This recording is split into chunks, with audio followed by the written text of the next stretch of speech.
Good morning, students. In previous video, we discussed SN1 and SN2 mechanism. I will just revise about SN1 and SN2 once again. In SN1 mechanism, tertiary alkyl halides are participated. In SN2 mechanism, primary alkyl halides are participated. Because in SN1 mechanism, it takes place in two steps. In first step, what happens? Alkyl halide itself undergoes dissociation. Then carbocation will be formed. Then attacking nucleophile can attack either side of the carbocation. Then there is a chance of formation of two possible products. They are retention and inversion. I told you already what is retention and what is inversion. In case of SN2 mechanism, only it is one step mechanism.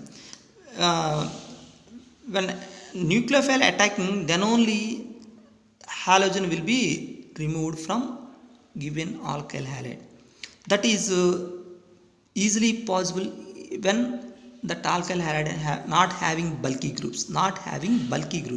If bulky groups are having, then nucleophile cannot easily attack from back side. Anyway, nucleophile cannot attack from front side, I told you, because that halogen and nucleophile both are having negative charges, so that there is no chance of attacking from front side. So in SN2 mechanism, nucleophile can attack from back side. Then intermediate state will be formed. That is also called transition state. After that, product will be formed. That product is inverse to given reactant. In SN1 mechanism, rate of reaction depends on only alkyl halide, because in first step only alkyl halide itself undergoes dissociation without any influence, without any reagent. So that in that case, rate of reaction depends on only alkyl halide. But in case of SN2, rate of reaction depends on alkyl halide as well as nucleophile, because in case of SN2, what happens? After attacking nucleophile, only a halogen will be displaced from given alkyl halide. So that order is exactly reverse from SN1. In case of SN1, tertiary greater than secondary greater than primary greater than methyl halide. But in case of SN2, methyl greater than primary greater than secondary greater than tertiary. There are some more points regarding SN1 and SN2. There, SN1 mechanism is favored by polar solvents. For example, H2O and alcohol. That means if you take H2O and alcohol in that SN1 mechanism, then rate of reaction will be fast, because when you take these solvents, then halogen will be displaced very fast from a given alkyl halide in first step. Then automatically rate of reaction will be fast. I repeat once again, if you take water or alcohol, these are solvents, then the bond between carbon and halogen will be weak. Then bond will be broken very easily. In case of first step of SN1 mechanism, then rate of reaction will be more. So that is favorable by polar solvents. But SN2 mechanism is favorable by non-polar solvents. For example, benzene, C-sulfur. Because if you take these things, then nucleophile can attack easily from backside of the given alkyl halide. Then rate of reaction will be more. So these are the important points regarding SN1 and SN2. Next point, next topic. This is new topic. That is, here some definitions are there. These are somehow important. Enantiomers. There are very simple definitions. See, enantiomers means non-superimposable compounds are called enantiomers. Non-superimposable compounds. Here, first you have to know what is non-superimposable. See, here two molecules are there. Suppose if you take this molecule and put this molecule above this molecule, if all atoms are matched exactly, that is called superimposable.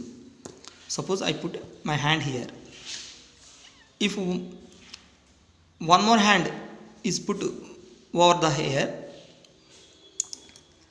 if my 5 fingers is exactly coincidence with those 5 fingers of another hand, that is called enantiomers. That is called superimposable. Otherwise it is called non-superimposable. See, in this case, if you put this molecule over above this molecule, what happen? This is CHO will match. This is carbon and carbon also will match. C2H5 also will match. But here H is there. If you put this molecule here, OH is come here from here. That means this H and OH are not matched, not equal. Similarly, here OH is there, here H is there. So these two are also not matched.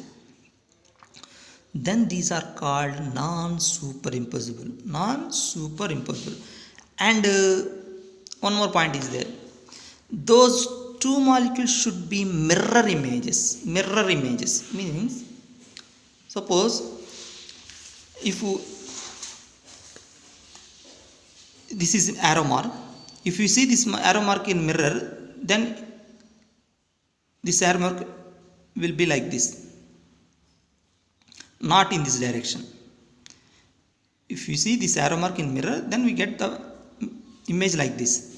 These two are called what? Mirror images. So what is the point here? Non-superimposable mirror images are called enantiomers. That is the meaning of the point.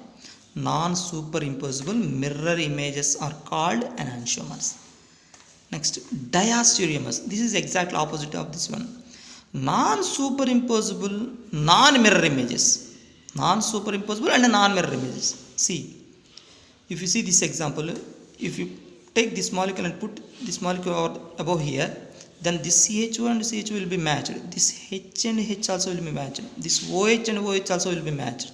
This carbon and carbon also will be matched. This carbon and this carbon also will be matched. This CH3 and CH3 also will be matched. But this H and OH will not be matched. This OH and H also will not be matched. So that these two are what? Non-superimposable. And why these are called non-mirror images? If you see this one in mirror, here, see, here OH is present right side, but here also OH is present on right side. But when you see this one in mirror, we will get OH in left side, but here OH is present in right side. So that these are not mirror images. These are not superimposable. These are not mirror images. So that these two are called diastereomers. These two are called enantiomers. These two are called diastereomers. So what is the definition of enantiomers? Non-superimposable mirror images are called enantiomers, but non-superimposable non-mirror images are called diastereomers. Next, racemic mixture. Racemic mixture definition is an equimolar mixture of D and L forms. An equimolar mixture of D and L forms is called racemic mixture. Before that, I have to discuss one point about what is D and what is L. Here, small d is called dextro and small l is called levo. Small d is called dextro and small l is called levo. See, what is the point here? If OH is present on right side of the carbon atom, that is called D. If OH is present on left side of the carbon atom, that is called L. Before that, I have to discuss one more point, that is chiral carbon. Chiral carbon. So what is the definition of chiral carbon? If carbon every time forms 4 bonds, we know that very well. If carbon forms 4 bonds with opposite groups, not equal groups, then that carbon is called chiral carbon. For example, C, F, Cl, Bri, then this carbon is called chiral because here carbon attached with different groups or different atoms. But if you take this one, CH, Cl, BRH, here Cl, Br are different, but 2 hydrogens are same. Then this is not chiral. This is called achiral. This is called achiral. So what is chiral? If carbon bonded with 4 different atoms or groups, that is called chiral. Otherwise, it is called achiral. So what is about D and L? D is called dextro and L is called levo. If OH group is present right side of the chiral carbon atom, that is called D, and OH is present left side of the chiral carbon atom, that is called L. I repeat once again. If OH is present right side of the chiral carbon atom, that is called D, otherwise it is called L. If it is present left side of the chiral carbon atom, that is called L. That means based on OH only we can say whether it is D or L. Next point. What is the definition here of racemic mixture? An equimolar. That means equimolar means equal percentage. If suppose in a given reaction we get 50% of D form and 50% of L form, or 25% of D form or 25% of L form, that is called racemic mixture. Next, this racemic mixture is optically inactive. This is an important point. What I told, in racemic mixture 50% of D form and L form is there. Optically inactive means, if suppose, see, if you see this one, then you get a clear idea. If OH is present right side of the chiral carbon atom, then when you pass, this is very important point, listen carefully, when you pass polarized light through this compound, then light can rotate, not compound, light can rotate right side. I repeat it once again. If OH group is present on right side of the chiral carbon atom, when we pass polarized light through this compound, then light can rotate right side. This is right side direction. Then that is called D. When OH is present on left side of the chiral carbon atom, if you pass plain polarized light through that compound, then light can rotate left side. If light can rotate either right side or left side, not both. If light rotates by compound, light rotates by compound either right side or left side, then that compound, not light, that compound is called optical isomer. I repeat it once again, listen carefully.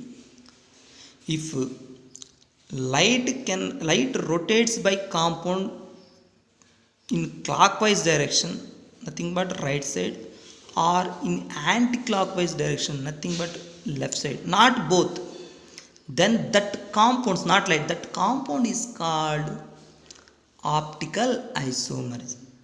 That is about optical isomerism. Then that phenomenon is called those are called optical isomers. That phenomenon is called optical isomerism. So what is racemic mixture? If 50%, suppose if equal percentage of D and L are present, that is called racemic mixture. What is the point here? These are optically inactive. That means not optical isomers, because when you take equal compounds, when you pass plain polarized light through these compounds, then one compound rotates right side and one compound rotates left side, then this direction of light can be cancelled, because both are present in same compound. Then these directions can be cancelled. That means that rotation can be cancelled. Then these two compounds will become inactive compounds, nothing but optical inactive. That is why these are called optically inactive compounds. Next, resolution. Resolution means the process of conversion of racemic mixture into D and L forms. That means separation of racemic mixture into D and L forms is called resolution. So racemic mixture is represented by DL because both are present. Both are plus or minus. Plus is nothing but D and minus is nothing but L. If both are present, that is called racemic mixture. If we separate them as D and L, that is called resolution. So these are the 1 mark important questions. You have to learn all these things. Next one. Next topic is stereochemistry of SN1. If you understand SN1, then you will get a clear idea about stereochemistry of SN1. What happens in SN1 mechanism? Two-step mechanism. Rate of reaction depends on alkyl halide only. Nucleophile can attack both sides of the carbocation. Same mechanism. Here what is we have to take optical active compound. Nothing but chiral carbon. See, this is chiral carbon. Why? This carbon one side attached with hydrogen, one side other side with halogen, other side with CH3, other side with CH5. So then this carbon is called chiral carbon, and this molecule is called chiral molecule. Chiral molecule. That is also called optically active compound. So in stereochemistry of SN1 we have to take optical active compound. If optical active compound is taken, then what happens? Racemic mixture is formed. We will discuss how racemic mixture will be formed. So first we have taken optical active compound, nothing but chiral compound. What happens? Dissociation takes place as in SN1 mechanism. Then carbocation and halogen will be formed. Then attacking of nucleophile takes place, that is section step. This nucleophile can attack both either side, nothing but front side and back side. Then two possible products are formed, they are D and L. This is formed by attacking front side and this is formed by attacking back side. This is called D. Why? Here OH is present on right side of the chiral carbon. This is called what?